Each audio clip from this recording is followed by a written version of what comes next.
अमरावतीमध्ये मकर संक्रांतीनिमित्त राणा दाम्पत्याकडून पतंग महोत्सवाचं आयोजन.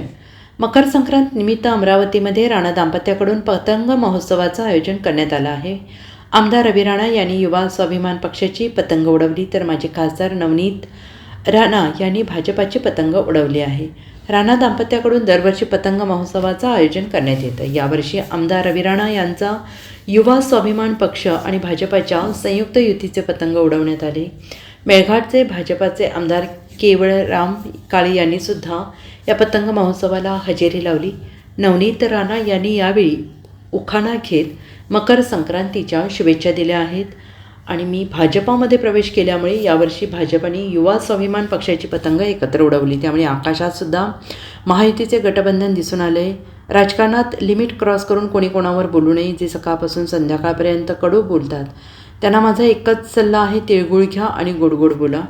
माझ्या श्वासापेक्षा सुद्धा जास्त महत्त्व रवी राणा यांचं माझ्या जीवनात आहे असं ते म्हणत. शंकराच्या पिंडीवर संत्र्यांची फोड, रवीजींचं बोलणं साखरेपेक्षा गोड असा उखाणा नवनीत राणा यांनी घेतला आहे. तर ही घट्ट महायुती आहे.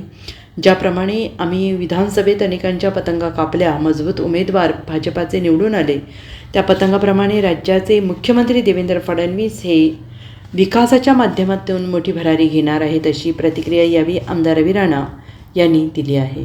यावर्षी वैशिष्ट्य होतं दोन वेगवेगळ्या पतंग, एक भाजपची आणि एक युवा स्वाभिमानची. बिलकुल महायुतीचे घटक पक्ष आहे युवा स्वाभिमान पार्टी आणि भाजप.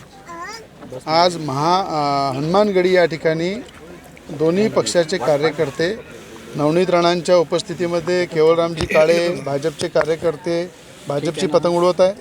माझ्या उपस्थितीमध्ये युवा स्वाभिमान पार्टीचे कार्यकर्ते हनुमानगडीला पतंग उडवत आहे. आणि मला असं वाटतं ही घट्ट महायुती आहे. ज्या पद्धतीने आम्ही विधानसभा लढलो, विधानसभेमध्ये आपण पाहिलं की अमरावती जिल्ह्यामध्ये अनेकांच्या पतंगा कापल्या आणि मजबूत उमेदवार भाजपचे निवडून आले. युवा स्वाभिमान पार्टीच्या वतीने मी निवडून आलो आणि मोठ्या प्रमाणात या पतंगी सर्कस महाराष्ट्राची मोठी भरारी राज्याचे मुख्यमंत्री देवेंद्र फडणवीस साहेब हे घेणार आहे विकासाच्या माध्यमातून. आणि हीच भरारी हनुमानगडीच्या पवित्र भूमीमध्ये प्रार्थना केली की देवेंद्र फडणवीस साहेबांच्या हातून मोठ्या प्रमाणात शेतकरी, शेतमजूर, आदिवासी सर्वसामान्य जनतेला अशी भरारी त्यांच्या माध्यमातून मिळेल आणि एक मजबूत मुख्यमंत्री महाराष्ट्राला मिळालेला आहे. मकर संक्रांत आहे आणि दरवर्षीप्रमाणे आपण कोणताही सण असला तर आपण खूप आनंदात साजरा करतो.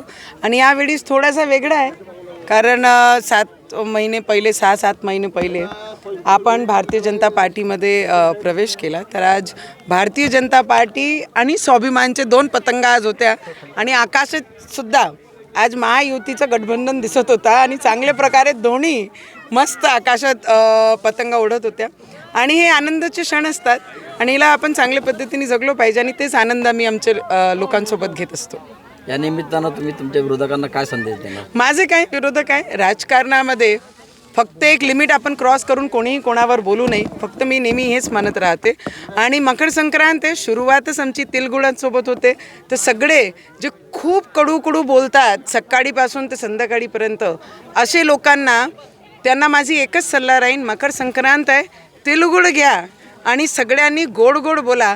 राजकीय जीवनमध्ये फक्त इलेक्शन पुरता हा आपले एकमेकाचे विचार वेगळे असतात, पण त्याच्यानंतर आपण एक सामाजिक क्षेत्रात काम करतो आणि ती भान जर आपण ठेवली आणि आजपासून गोड बोलणं सुरू केला तर मला वाटते येणाऱ्या काळामध्ये ज्या पद्धतीने पतंग आकाशात उडत होती त्याच पद्धतीने आमचे देवेंद्र फडणवीसजीसुद्धा आमची महाराष्ट्राची एक वेगळी भरारी येणाऱ्या काळामध्ये भरताना सगळे महाराष्ट्र आणि पूर्ण देश पाहणार आहे. मला वाटते की माझे प्रत्येक श्वासातच म्हणतात ना, जसे पोटची मणी काळी असतात तसेच प्रकारे माझ्या जीवनामध्ये त्याला जसं महत्त्व आहे त्यापेक्षा माझे श्वासापेक्षाही जास्त महत्त्व रवीजींचं माझ्या जीवनामध्ये आहे. आणि मी सगळी महिलांना जे क्षणाची पूर्ण महिला वाट पाहतात, कारण की आम्ही आमचे शेवटच्या श्वासापर्यंत महिला एकच गोष्टीसाठी जगतो की आम्हाला काही झालं तरी चालते, पण आमच्या डोक्यावरचा हळद कुंकू आमच्या शेवटच्या श्वासापर्यंत असंच राहू द्या देवा, एवढीच देवाचरणी विनंती करते आणि सगळ्या महिलांना मनापासून मकर संक्रांतची खूप शुभेच्छा देते. Bureau report SBN Marathi, Amravati.